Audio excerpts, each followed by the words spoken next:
born in Pakistan. My parents were missionaries. Actually, they still are missionaries. So I was born and raised in a country that is completely different than anything any of us would be used to under ordinary circumstances. And it was a wonderful, wonderful, amazing way to grow up. And I got to see God doing amazing things among his people. I got to see crowds of 80,000 people gathered together worshiping the Lord. Muslims, Christians, all of them gathered together, and it was just awakened my mind and my heart to the things that God can do and wants to do. But that didn't come without some sacrifice, and it wasn't an easy way to grow up either. After 9/11, Pakistan changed a lot. All of a sudden, you weren't sure if your neighbors were wanting to see you ruined, destroyed, even killed or arrested. Our world became very, very uncertain, and a couple weeks after 9/11, we were flown out of the country. We were forced to leave because they told us that it wasn't safe. And so for about 3 months, my family and I went back to Canada. I was actually separated from my parents, so for those 3 months I was by myself, and I didn't have any contact with the world that I had always known. I was surrounded by people that didn't understand me. I didn't understand them. I looked like I should fit in. I looked like everybody else, but inside of me was someone who did not relate to this culture at all. And for those 3 months, I was very, very alone. Around Christmas time, we were able to return back to Pakistan, and it was this amazing, exciting time where I was like, yes, my life, I'm getting my life back. And we got back, and on March 17th, 2002, Al-Qaeda terrorists went into the church that I had always attended, and they did a grenade attack on the church. And fortunately for me, I wasn't there. I was actually taking the SATs, so I'm someone who can say the SATs saved my life. But they locked the doors behind them so no one would be able to escape. And I watched on the news as people that I had grown up with were being wheeled out of the church.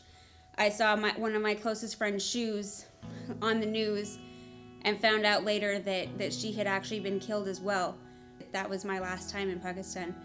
Under cover of darkness, we fled the country and went back to Canada. So I came back, and I was in this high school, and I didn't feel like I related to people because they were worried about very ordinary things. They liked to hang out on weekends in ordinary places, and I had just been through this incredible trauma. My whole world had literally been ripped out from underneath me, but because I looked like everybody else, I looked like I should know what I was doing, and they wanted me to care about the things that they cared about. They wanted me to be excited about prom. They wanted me to be excited about graduation. And for me, those things didn't mean anything anymore because the place and the people that had always mattered weren't a part of them. And the people and the place that had always mattered to me literally no longer existed. It was gone. I grew up, I went to college. I actually came to California to go to Bible college, and I was in a Bible college for 2 years.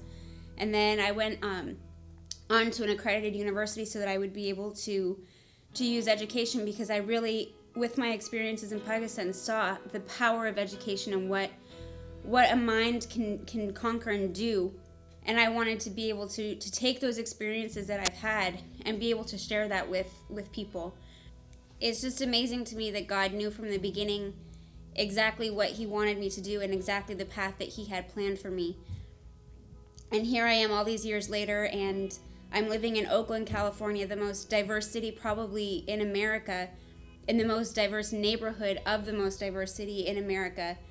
And all of these experiences that I've had have allowed me to work in that place, and I feel like God has allowed this incredible husband that I have, who has this passion and this heart for the ministry, and he brought us together in this place so that we could really begin to do a work that would minister not just to one group of people, but he gave both of us a passion to see the world reach for Christ. And in the end, it's all for his glory. I may not be from California, I may not officially be from Pakistan, I may not really feel like I'm from Canada, but I'm part of the kingdom. I'm in this great family of God, and that's really what matters. It's not what my citizenship is, it's not where I grew up, it's who I am in the kingdom of God.